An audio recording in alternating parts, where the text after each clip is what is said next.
Who is watching? Who is waiting? Good evening, everyone.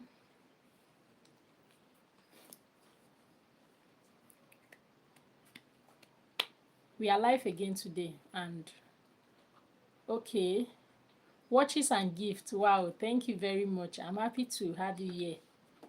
I see you are already.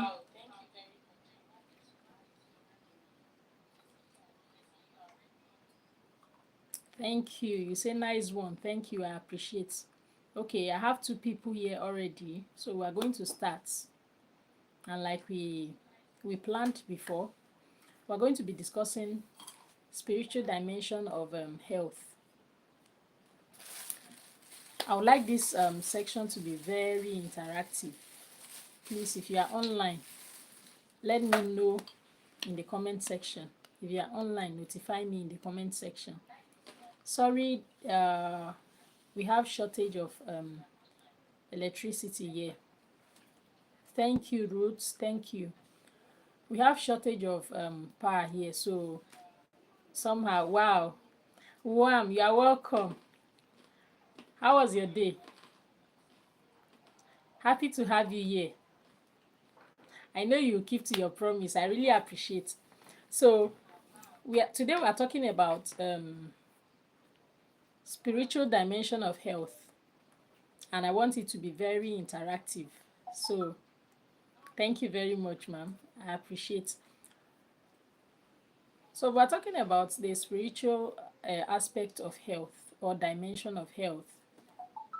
We are not just talking about the worship of God. Okay, you say you are busy. How about me? I'm not really busy. I just, in short, there is no, you can see, we don't have electricity this night, so I'm just using my ring lights to make sure I meet up. Because I already planned this live stream this night, so I have to do it. I don't know if you can hear me. Can you hear me, ma'am? Okay, you say glad to be here. You are still working. Oh, wow.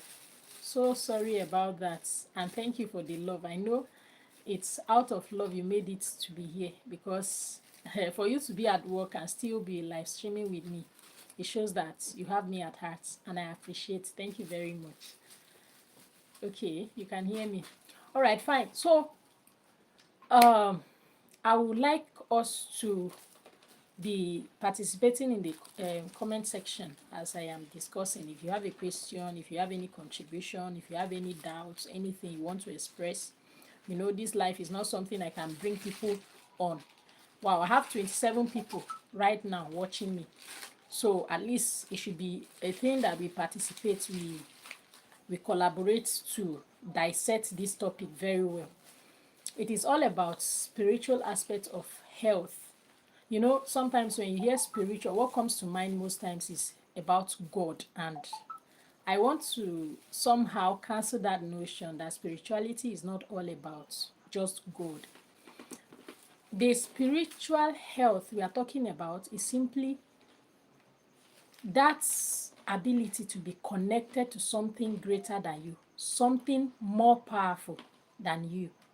It could be God, it could be a supernatural being, it could be nature, it could be money, something that gives you confidence, something that gives you that inner satisfaction, kind of inner peace or fulfillment generally.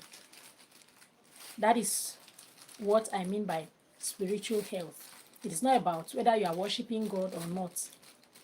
It is about you being connected to something more powerful than yourself, something that gives you that confidence. And that brings me to, in short, it's reminding me of a story my dad told me some time ago that they were traveling and they happened to encounter an accident. So in the course of, you say, am I crying? I'm not crying. Does it look like I'm crying? Someone is asking in the comment section if I'm crying. I'm not crying. Probably the place is dark and or the ring light is reflecting on my face. I don't know. I'm not crying. So let me go back to the story. Sorry, the light may be reflecting, but I'm not crying. I cannot be crying. I'm happy, so I'm happy to be here. Thank you. It's Kiwi. Okay. It's Kiwi. That name sounds familiar, but let me still continue. Clara, welcome. Welcome. You say you are, I don't know what that flag means, but I appreciate your presence. So we're still talking about spiritual aspect of health. So your spiritual aspect of health is the aspect that tells whether you are spiritually okay, not about your relationship with God in this aspect now. We are not talking about, I'm not here to preach. Don't get me wrong. I'm here to make you understand what it means to be spiritually well, spiritually okay. Even the World Health Organization define health in the spiritual aspect too. Because I think according to the World Health Organization, health is not just about being okay in your own terms. It's about being okay physically, it's about being okay socially, it's about being okay spiritually, more importantly. So, oh, thank you, Clara. Thank you. I appreciate. So, being okay spiritually means that you are kind of connected to something stronger than you that gives you that inner peace, even in the midst of struggle, in the midst of any problem. You are still calm, you are still okay. That ability means that you are spiritually fine, you are spiritually well. So, when you encounter patients in the hospital, there are some patients that any little difficulty like this, they give up. And there are some that no matter how the pain is, no matter how the struggle is, they keep smiling. They keep telling you that I know what I believe in, I know what I serve, I know what is giving me that confidence, so I cannot give up. That is the spiritual aspect of health we are talking about. It is not about God in particular, but about what gives you that confidence. And that is why I was talking about the story my dad told me, that he encountered an accident and this little child was just smiling. In the midst of everything that was happening, people were shouting, people were crying, calling whatever gods they believe in. And this child was calm without saying anything. The child was smiling. And people were like, is this child not in terms with what is going on? And the child was just there, smiling, without saying anything. But after the whole struggle, they were able to manipulate. The driver manipulated until they did not end up with any injury. So at the end of everything, people started asking the little child, why were you smiling? And the child said, the driver is my dad, so I know nothing is going to happen to me. He won't let anything happen to me. You can see the confidence. So that tells you that this child had something he believes so much in, he believes strongly in. So it's not really about you being connected to God. You could be connected to something that is giving you that stronghold. Whether it's money, I don't know, whether it's health, whether it's your genetic inheritance, or kind of anything that gives you that, that boldness that I know nothing can happen to me. I know no matter what happens, I cannot give up. It's not only about when you are sick, even when you are faced with difficulty. You see some people go into depression, some people even go as far as committing suicide. And it's because of lack of confidence in something. Like you don't have anything. If you cannot stand for anything, I promise you, you can fall for anything.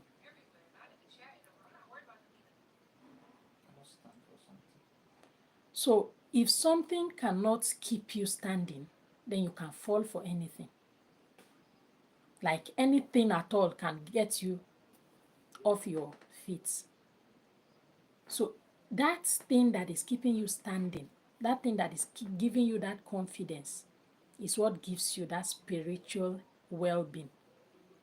And a lot of us, you may be living with people and you see that sometimes the way they behave tells you that this person is not okay, this person is not spiritually fine, because their relationship with their neighbor or with their colleague or people they work with tells you that no, this one is just not okay. And when you see a kind of questionable character like that, it tells you that this person is not okay. Even when the person is physically okay, you could tell that this person is not healthy. So that is the spiritual aspect of health. And it's very important in our life. It's very much important. Because if you are not spiritually okay, to be honest with you, you may not even be able to deal with any little health difficulty or challenge that comes your way. When you are diagnosed with even simple, how do I say it? What is that simple thing that could, even if they tell you that, oh, you have ulcer, for instance, and the next thing you start panicking, you start feeling like the world is coming to an end simply because you don't have anything that is giving you that confidence. You don't have anything that is giving you that stronghold. As health workers too, most times we are faced with challenges because we, we are confused between being religious and being spiritual. I don't know if people are still hearing me or if people are in the comment section, because this thing is showing me that I'm alone here. I don't know. I'm seeing that I have 0 persons watching, but it's still fine. I'll keep discussing. I'm not seeing anybody. But if you're in the comment section, please, maybe you can drop a comment. Thank you, Wam. You say that is so true. Though I can't see you here, it's showing me that I have 0 participants here. But I think that that may be YouTube way of doing things. I know people are watching me because I can see comments in the comment section. So I'll keep. Okay, okay. Thank you, Wam. I appreciate. So as health workers, sometimes we get confused with being spiritual and being religious. Being religious does not mean you are spiritual, and being spiritual does not mean you may be religious without being spiritual. You may be spiritual and you are not religious. Going to church simply means that you are religious, like you are worshiping something, but it doesn't mean that you are spiritual, because what tells that someone is spiritual is that confidence in you have in that thing you are worshiping. That confidence or boldness you have in that thing, that this thing can protect me, this thing can supply my needs, this thing can give me whatever I need. So your believing or your faith in that thing makes you spiritual. Thank you, Juan. So are you religious or spiritual, if I may ask? You can ask yourself. It doesn't matter whatever religion or whatever you are practicing, whether you are an atheist or whether you are a Muslim, a Christian, whatever faith you practice. What I am saying is spirituality in your own aspect, in whatever you believe, even if it is money you are worshiping. Are you faithful to that money? Like, does that money give you confidence? Or is it that when you are approached or when you are faced with any difficulty, you give up? Or you are scared that anything can happen to you at any time? So it shows you are not spiritual. So you may be religious, don't get me wrong, but not spiritual. Going to church, going to mosque, bowing down to something, or believing in the physical aspect of it, not in your heart, simply means that you are religious. But being spiritual is what I have explained to you now. And religiosity comes in most times when we are at work, especially as health workers. I had this experience. Let me share this with you. You know, where I work in a Catholic hospital, and I'm a Catholic. But then there are things, or there are rules that we keep to as Catholic. There are practices as Catholics. And in the Catholic sector or in a Catholic hospital, there are things you cannot do. One of them is family planning that is not in a natural way, like family planning that goes against the natural way. Natural way is the use of calendar and all of that, you know. But anything that will make you take contraceptive, use any kind of protection or any kind of injection or whatever to prevent pregnancy, Catholic Church is against it. And being a Catholic now, you go to a hospital where they are doing family planning, and a patient may approach you and tell you, okay, I want to go in for family planning. What do you do as a Catholic? There are other religions too that have their practices. I know of some Christian religion or Christian denominations that I heard of, that they don't take blood transfusion. I won't call names, but I heard there is a particular religion. I don't know. In short, I don't even want to know the name.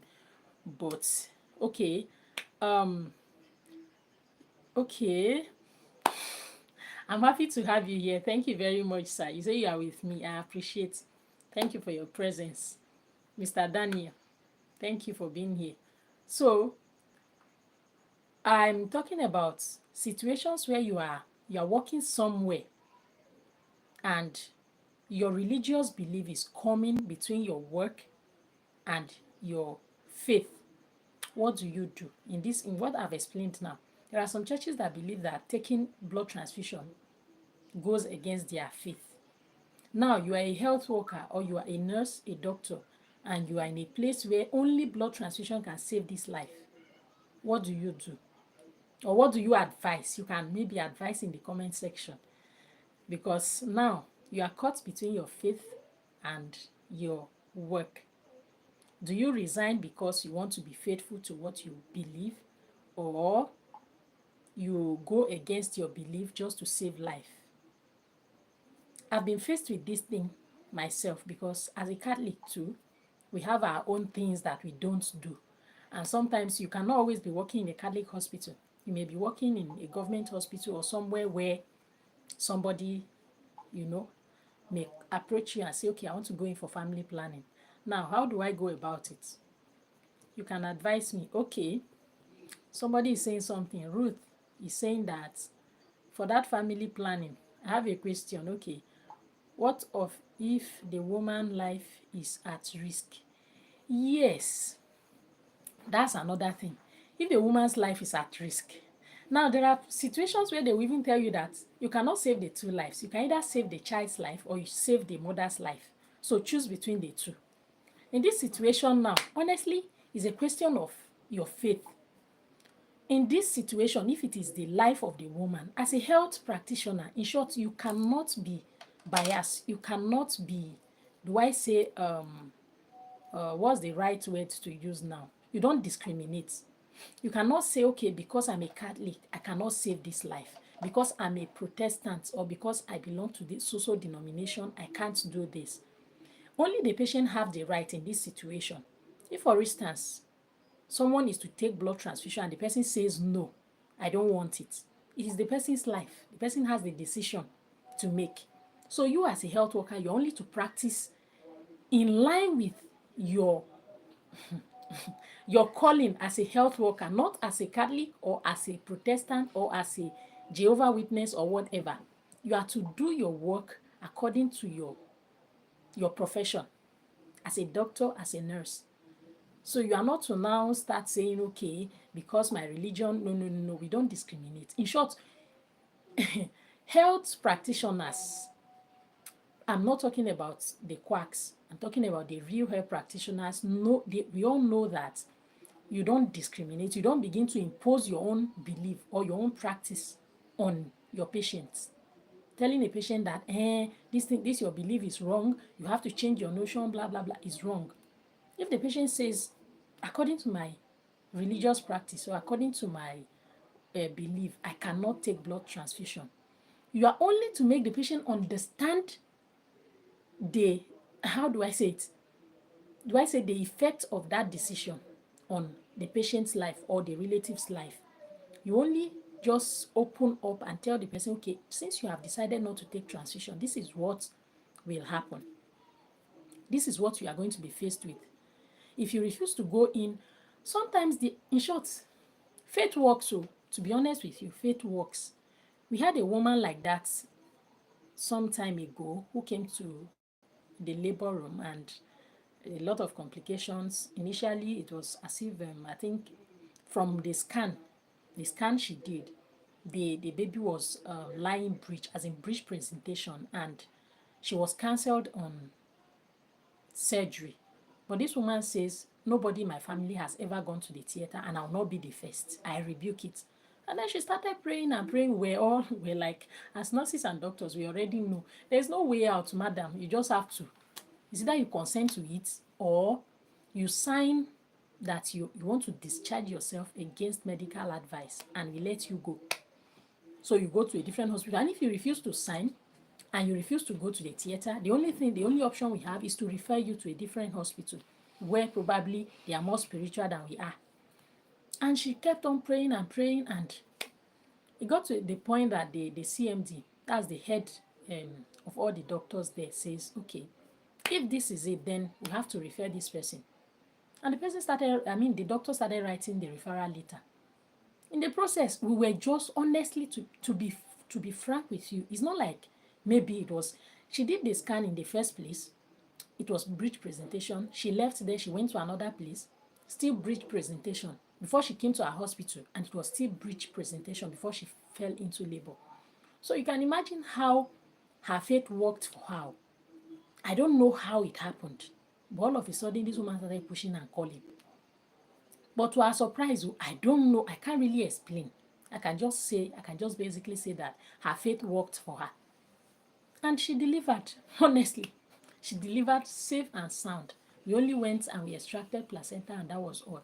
So sometimes faith may work for someone, but you just, as a health worker, you just have to let the person know that, yes, we are not against your faith. We are not saying what you believe in is wrong, but then this is the implication of your decision or your belief.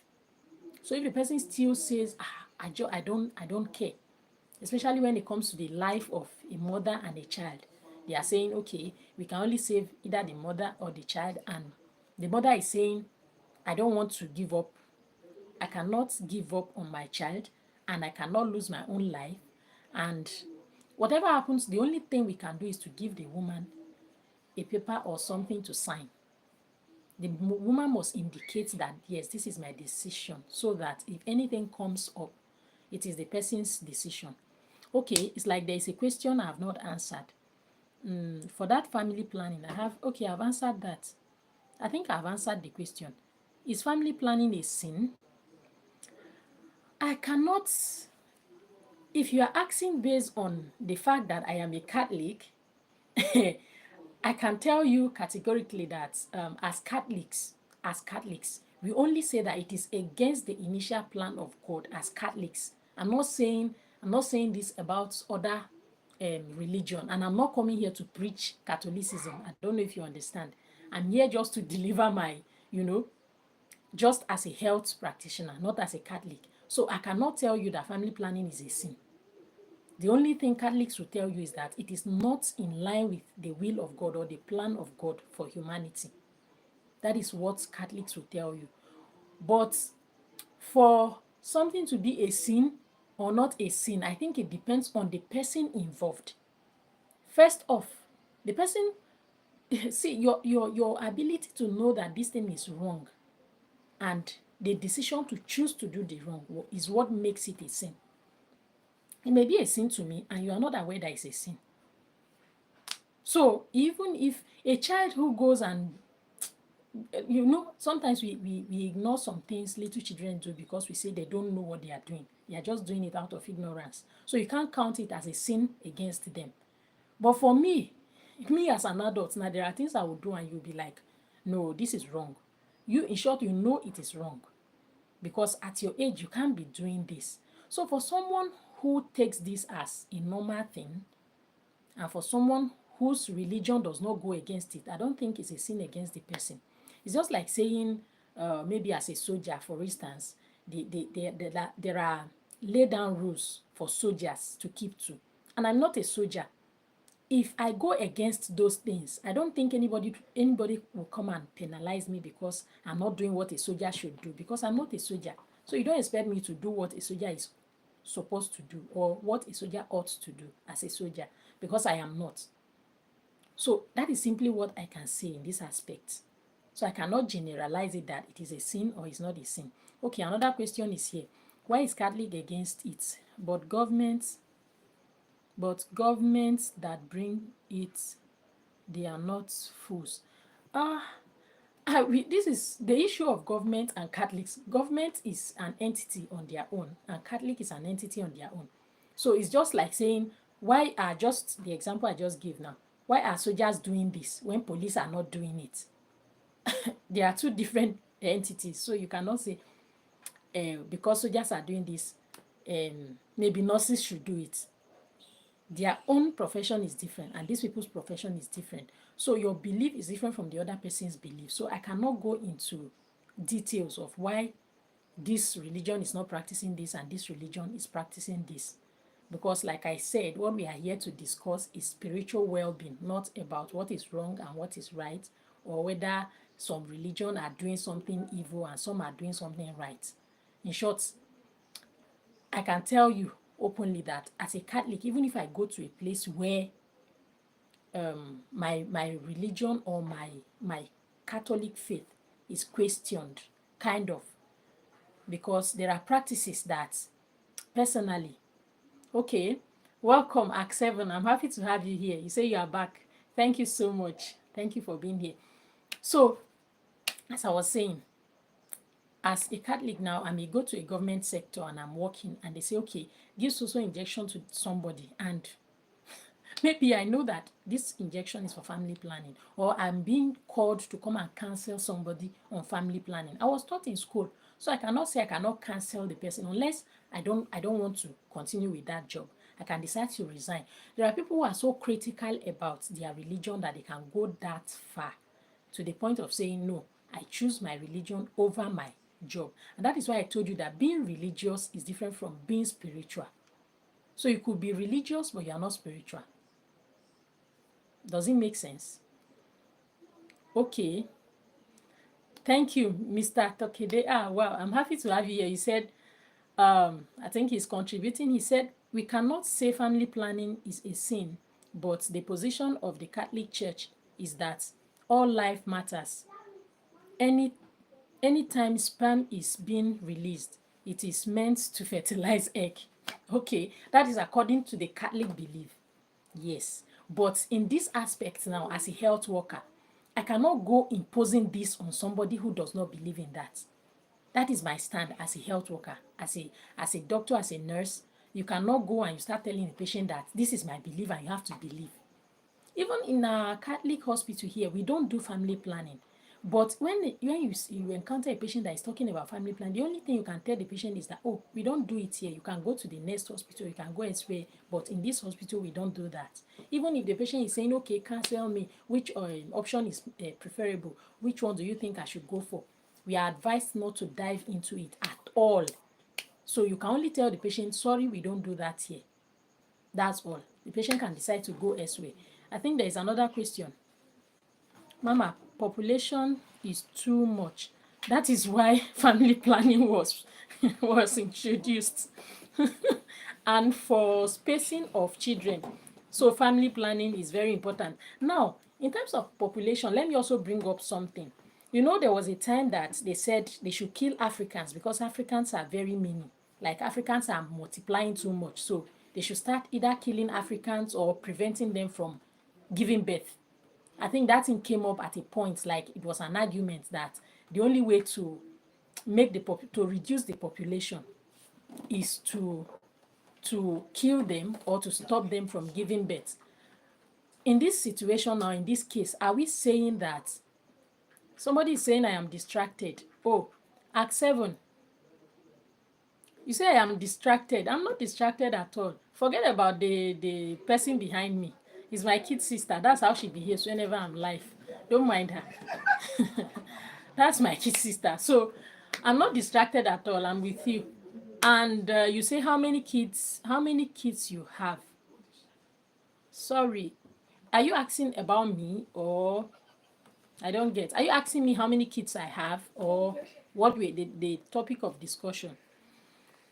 And then DOA Construction Limited is saying that family planning is very important. If not by now, the whole world be choked up. Okay, I understand. It's still the same thing I'm saying about the killing and the act of stopping Africans from giving birth. So I'm not saying this, I'm not here to argue whether family planning is okay or not. I'm only telling you about how your religious belief can affect your health. In short, it can affect both your mental health and your psychological health too. That is it. I'm sure you know we cannot keep religious belief away from. In short, it's affecting the health system in Nigeria. When it comes to religious belief, cultural belief, there are two very powerful things that are affecting the Nigeria health system presently. cultural beliefs are there. We're only here talking about spiritual or religious. We have not even gone into cultural aspects. There in some cultures, I went somewhere the other day and one woman was confiding in me, telling me that I still do, female, all this let me not bring up that here. This mutilation that people are saying is good, some are saying is bad, you know. Female genital mutilation, they say, some people say it's still okay, some people say it helps women to enjoy sex, some say it helps women to do this and that, to deliver without pain, some say all those things. I don't know about it, but all I know is that, in short, generally, medically, we are against it. But this woman, not knowing that, okay, this person is this kind of a person, confided in me and was telling me that, if you have anybody that is interested, this is what I do. I do that for people. Even though people are saying it's wrong, it helps people to, this and that. And she was trying to tell me the importance.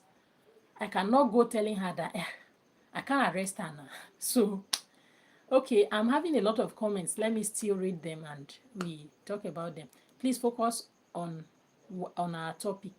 Okay, what's the topic? We are still talking about religion, as in spiritual aspects of health.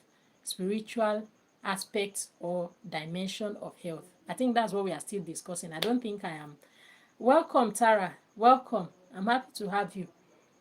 Then I have another comment from Ruth. He's saying that family planning is good because some people are not educated.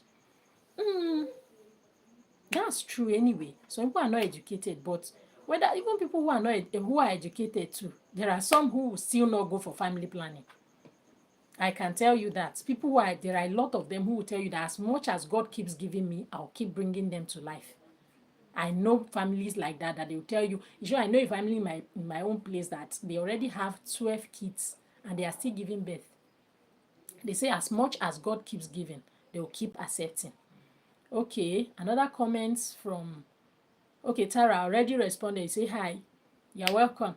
And I'm having another comment from Olushola Ejinleoro. He's saying that I'm just asking you not to be distracted by funny comments. Yeah, that's true. People are, a lot of comments, they are trying to distract me, but that's not a problem. I will still come back, no matter how I stray, I will still come back to the main topic of the day, which is the spiritual aspect of health, spiritual dimension of health. That's what we are talking about. Okay. Tara, you say your hair is different today and looks nice. Jericho, thank you, thank you. It's my sister behind me that made it for me. I even posted the video. Thank you very much. I'm happy you observed it. Thank you. I appreciate. So, Tara, we have been talking about issue of spiritual dimension of health and a lot of questions. There are people are, in short, it's provoking a lot of questions in the heart of people. People are saying family planning is good, some are saying it's not good, some are saying according to religion and all of that. So that is what we are still talking about. Joseph Ude Ogaje is saying that it is good for a woman to do family. Okay, is it good for a woman to do family planning without the husband's consent? My dear, that is family issue in some places. In short, some husbands may not take it as anything, but some husbands will frown at it. Some will tell. In short, there was a man who brought the wife to the hospital, and we're talking about CS. And the man was like, if this woman goes to the theater and comes out, she's not going home with me. She won't enter my house again. That is just a simple thing that shouldn't cause problem, but it was a problem. Some family, in short, there are women that are using contraceptives without their husband's knowledge because they don't want to give birth. Some will tell you that at this point they don't want their breast to sag. That is their own decision. If your husband is cool with it, fine. But I don't think, in my own opinion, I don't think it's right that a woman should go for contraception or go for family planning without telling the husband. For me, it is not okay. At least the two ought to be one, and they need to discuss whatever decision that concerns the family. This is not about the woman alone. It is about the two of them, and it's a union. So they need to discuss everything. But if the husband is okay with it, that's fine. But some husbands will not take it. I just hope I've answered your question. Ruth is saying that too much of children is a sin.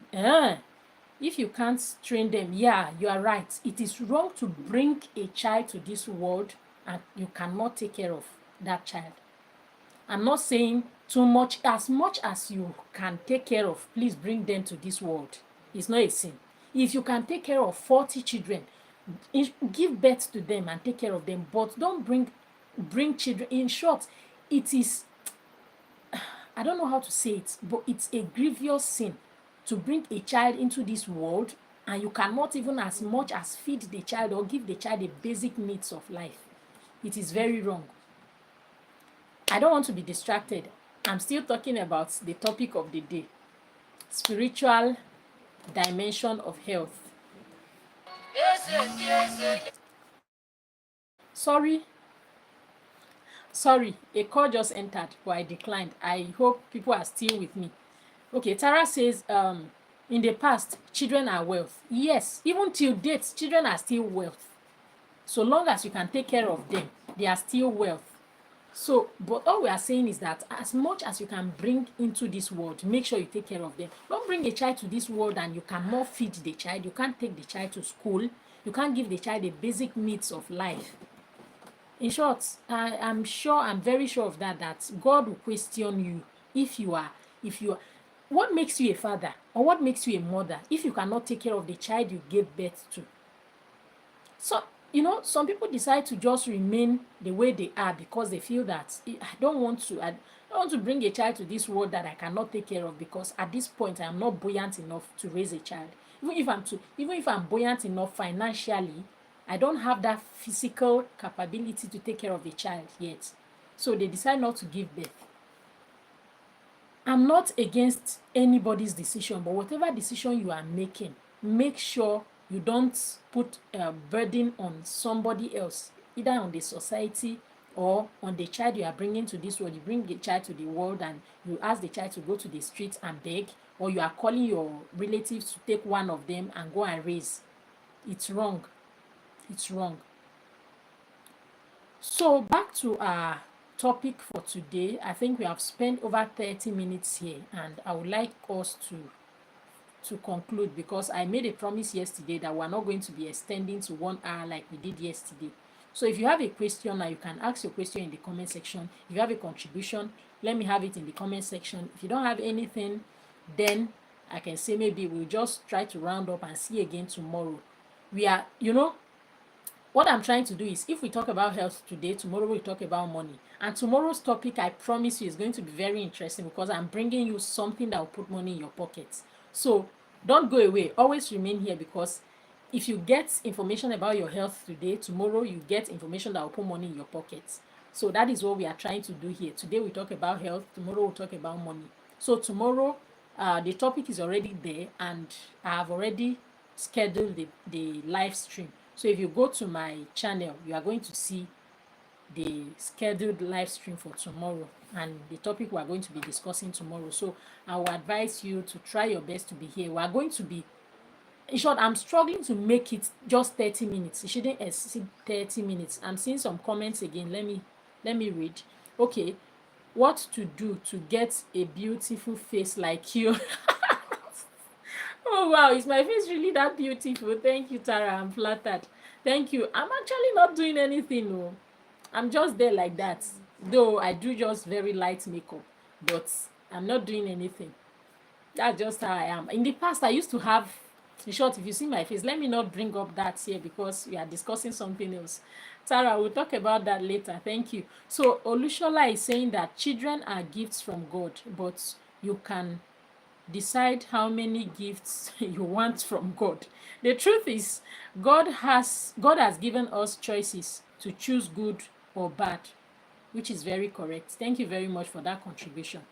Um, oh, Mr. Rudolph, you are late, but you are welcome. I'm happy you made it finally. So I am late. Yes, you are. You are late, but thank you for coming. Tomorrow we are discussing money. I'm going to be bringing us a lot of opportunities tomorrow that people are going to use to make money, put money in your pocket. I told you, our health cannot be okay without money. If you agree with me, let me see yes in the comment section. But if you don't agree, say no in the comment section. If you feel that your health can be better without money, say no in the comment section. But if you believe that health and wealth, see yes in the comment section, so we can conclude with that if you don't have any question. Somebody is saying that thank God that you are advising us to born plenty children because I'm planning to produce 13. Well done, oh, baby factory, congratulations. But please, please, I am begging, make sure you take care of the 13 you are bringing to this world. Okay,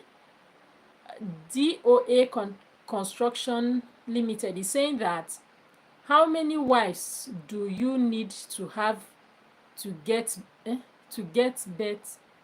Okay, I think he's trying to say to give birth to 40 children.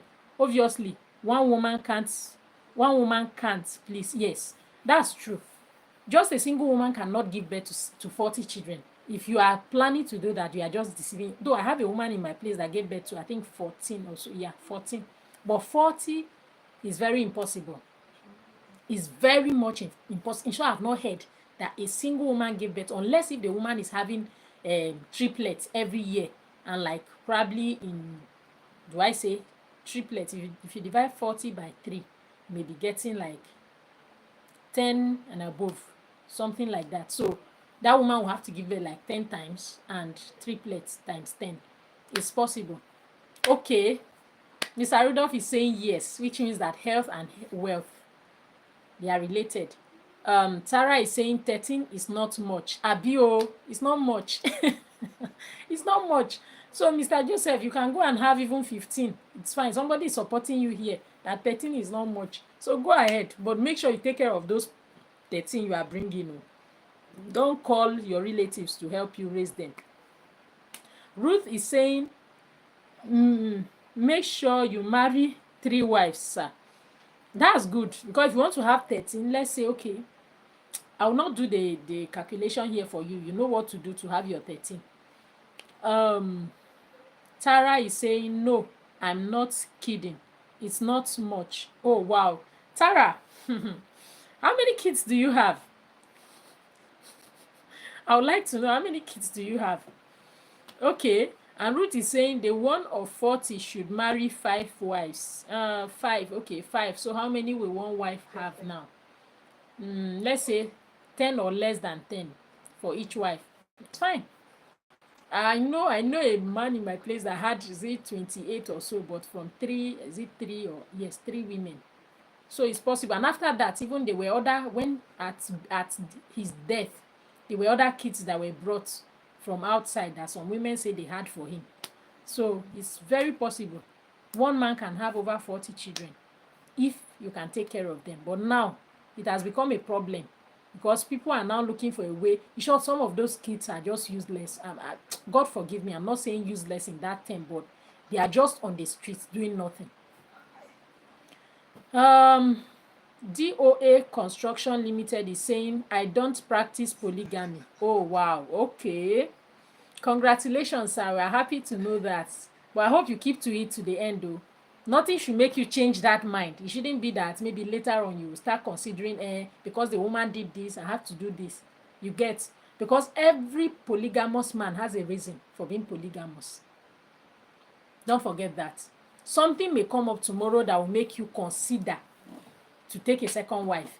But remember your promise. Remember what you have said here. In short, come back to this video. I will leave it here. 20 years to come, you still come and visit this video on this channel, so that you won't forget that you promised that you don't want polygamy. All right. Ruth, what are you laughing at? You say, okay, fine. And then DOA Construction Limited is saying 3 is enough for me. 3 kids or 3 wives? I don't understand, because you say you don't want polygamy. I say 3 is enough for you. So is 3, are you referring to children or wives? Because if you say 3 children, fine. But if you say 3 wives, then you are against polygamy. I think it's conflicting. Okay, I don't practice polygamy. Still repeated it again, which is very good. In short, I hail you. You are a real man. I'm not saying those who are practicing polygamy are not real men. They are. They have their reasons for doing that. Somebody is saying 3 children. Are you responding for him, or you are responding for yourself? Okay. Or is it a family business?